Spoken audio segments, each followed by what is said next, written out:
They say life throws you curveballs. They say every cloud has a silver lining. They say life is 20% what happens to you and 80% how you deal with it. They say a lot of things, and perhaps I've chosen to stop listening.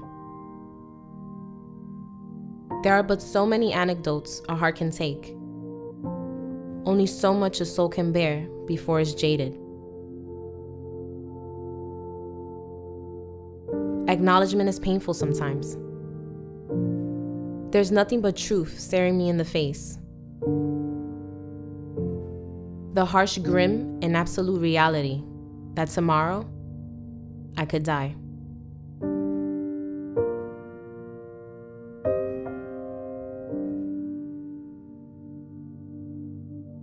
For a decade now, lupus has been my truth. So how should one deal with this? How do I avoid cynicism if my last flare almost killed me? Lupus paralyzed me for months and attacked my organs. Like a blanket of lightning, I felt absolute pain. For a second, I wanted to be pulled under.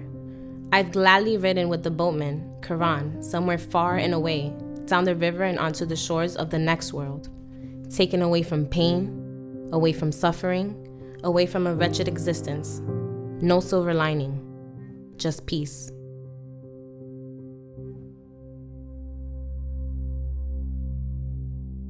I learned, however, that death wasn't meant for me yet.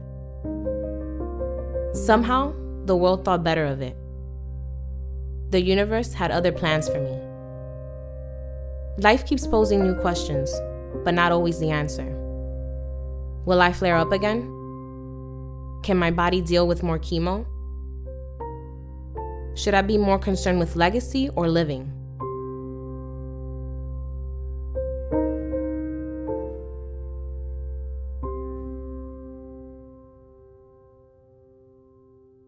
Resilient since birth, I was born with hepatitis C and placed in an incubator, which eventually led to lupus.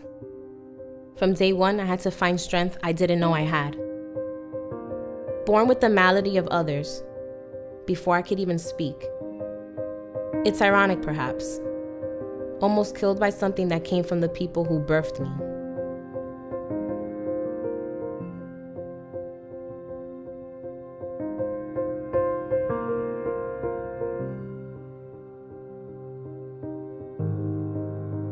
My biological parents were drug addicts.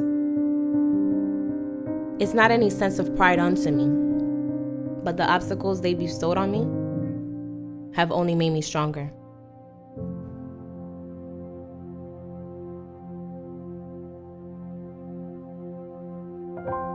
Besides, how many people can say they've risen from a wheelchair just to walk down the aisle on their wedding day?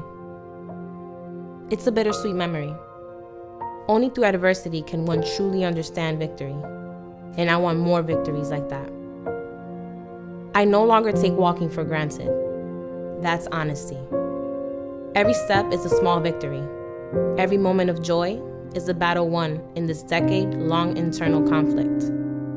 A decade is much longer when there's suffering and angst and solitude, and no one prepares you for that.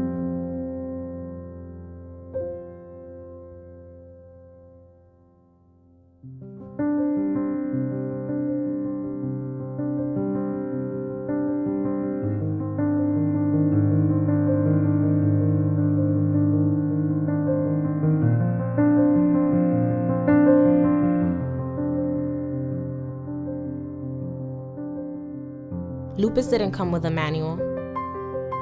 It's not popular like AIDS or cancer. No one is hosting a benefit on behalf of lupus. Most people don't know it's an autoimmune disease. In a nutshell, my immune system attacks my body, causing damage to my cells because it's overactive. It can be fatal, but I'm doing what I have to do so that it won't be.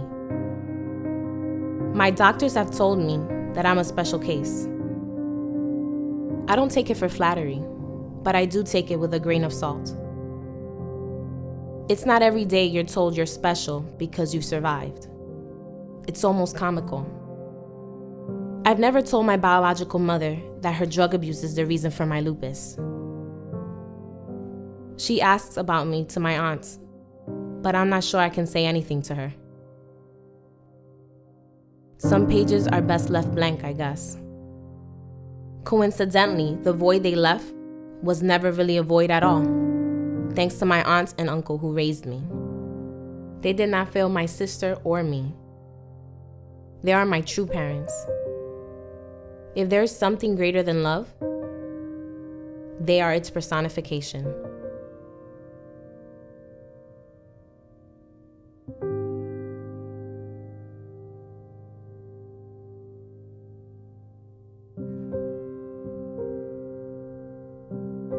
Adaptation is a fancy word for the will to survive. I've adapted to IVs, and doctors, and flares, and long trips to sit long hours in hospitals and deal with a disease solely because I cannot help but want to survive. The boatman will have to wait for me a little longer. I think about my last flare and how I almost never left the hospital had I not kicked and screamed for chemo. I realized then and there that you're the only thing standing between your quality of life. I guess I'm writing my own anecdotes now. I've not just survived death, but hopelessness. No one escapes death, but we can rule our souls from meandering into darkness. We can escape the trenches of hopelessness. I'm proof of that.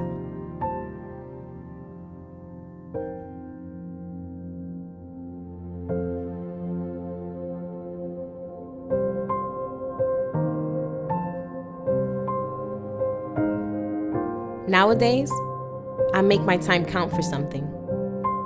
I want to share it with the good people in my life.